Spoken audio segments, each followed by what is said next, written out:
السلام عليكم ورحمة الله وبركاته. ازيكم حبايبي؟ عاملين ايه؟ اهلا بكم في قناتي نكهة البيت طعم وريحة. النهاردة هعمل معكم وصفة سهلة وسريعة. بصي، هتنجز بسرعة وهتبقى حلوة وطعمها تحفة، من غير لحمة ومن غير فراخ ومن غير اي حاجة، وهتعجبك ان شاء الله، هتعجب الاولاد. عندك طاسة كده، حطيها على النار، حطي فيها شوية زيت، شوية زيت كده حلوين.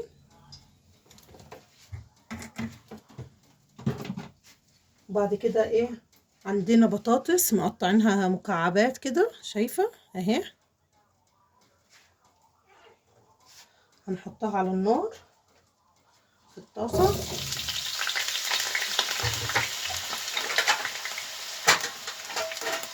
وهنفضل بقى ايه نقلب لحد ما تحمر، لحد ما تنشف كده من بره وتحمر، كأنك بتحمري طماطم، بتحمري بطاطس، معلش. هنفضل نحمر فيها لحد ما تحمر. هنحط لها معانا ايه، ملح ورشة الفلفل اهي،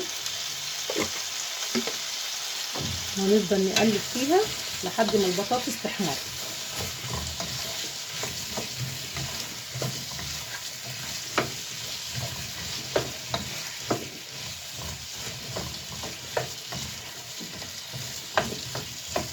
هتعجبك وبسيطة.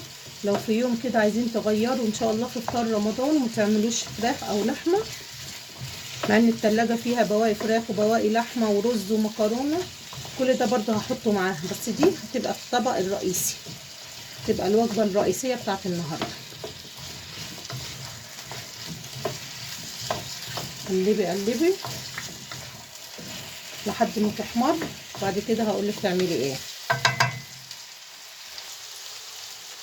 اديني بقلب فيها وخلاص قربت تاخد لون كده.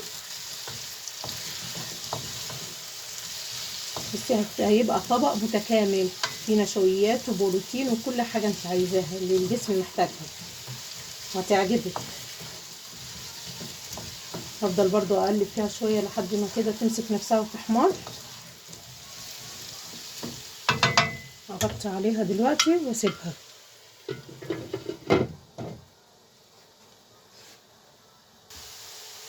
شايفين اهي احمرت البطاطس اهي. هتجيبي معاكي ايه، بصلة مبشورة اهي، تحطيها عليها،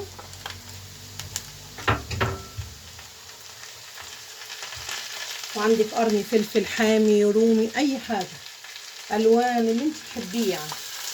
انا عندي فلفل اخضر. هتقلبي شوية بس لحد ما البصلة كده تدبل معاها.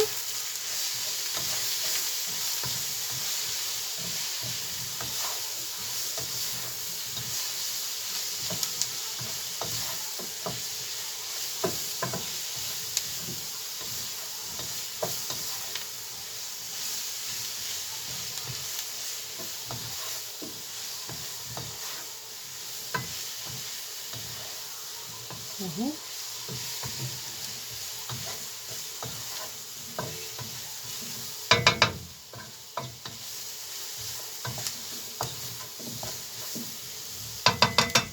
هنحط عليها بقى ايه، شوية كزبرة، شوية فلفل اسود عشان البصلة. عندي شوية كزبرة،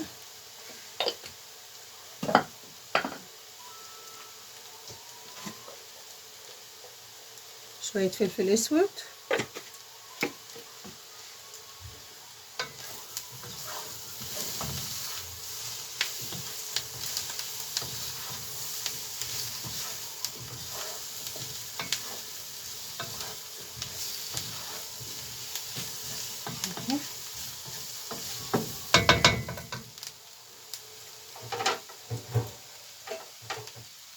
هحط لها معلقة سمنة كده،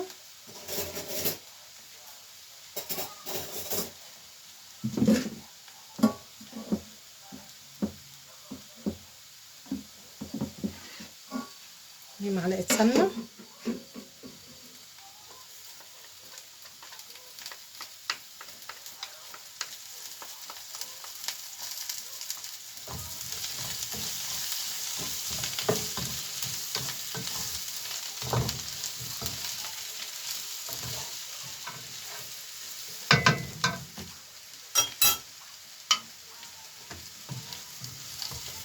قلبي فيها لحد ما البصلة تاخد تدي مع البطاطس، تاخد تدبل بس كده.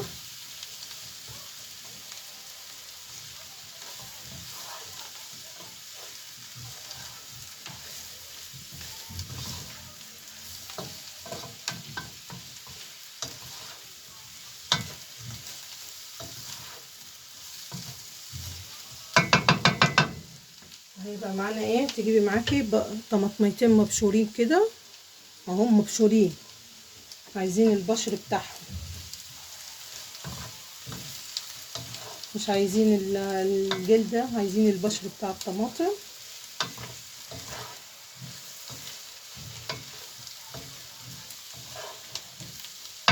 نحطهم كده.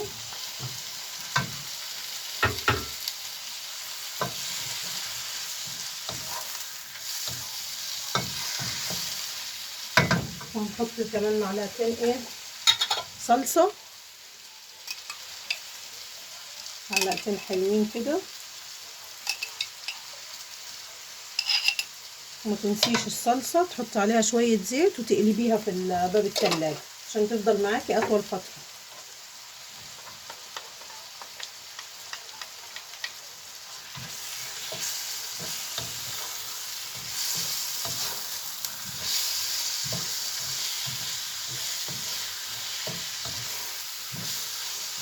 قلبي فيها.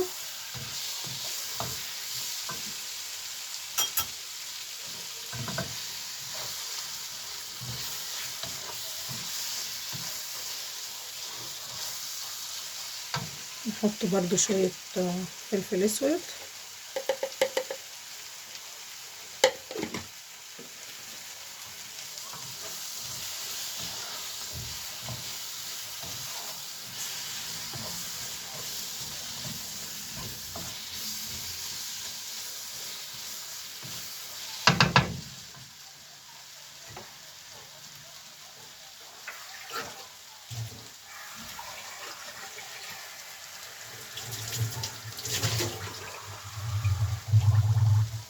ونحط لها ايه شوية مية كده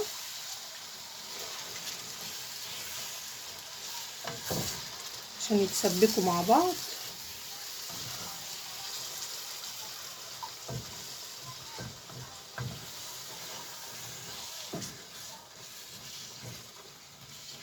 هسيبهم 5 دقايق كده مع بعض.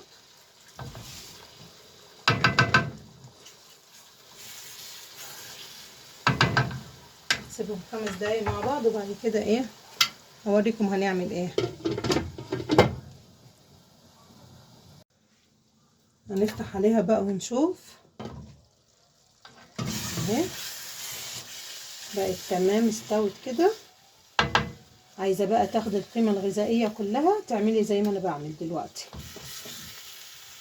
بصي بيضه 2 3 اللي يريحك. انا هحط بيضتين بس اهو.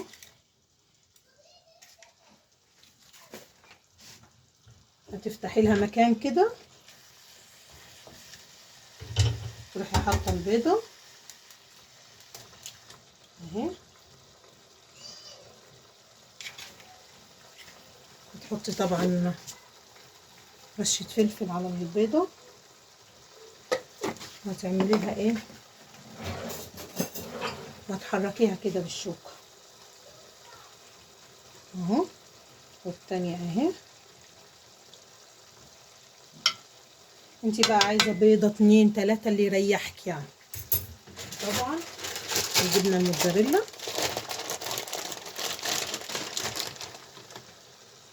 كده بقت وجبه متكامله اهي. هتستنيها بس لحد ما البيض يستوي والموتزاريلا تسيح بس.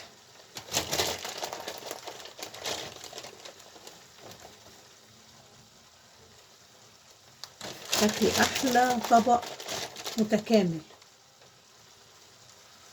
بصي تغيير عن اللحمه وعن الفراخ وعن كل الحاجات اللي احنا ايه بناكلها كل يوم. وغطي عليها وسيبيها لحد ما ايه البيض يستوي والجبنه تسيح كده معاكي. انا الوصفة دي جايباها من الشيف نادية السيد طبعا، عجبتني فقلت اجربها معاكم. هنشوفها بقى كده مع بعض. شايفين خطيرة؟ شايفين الجبنة اهي، شايفين الشكل عامل ازاي؟ اجيب حتة عيش واوريكم بقى الشكل والطعم ايه، تحفة. هاتي لقمة كده، شايفة بالجبنة،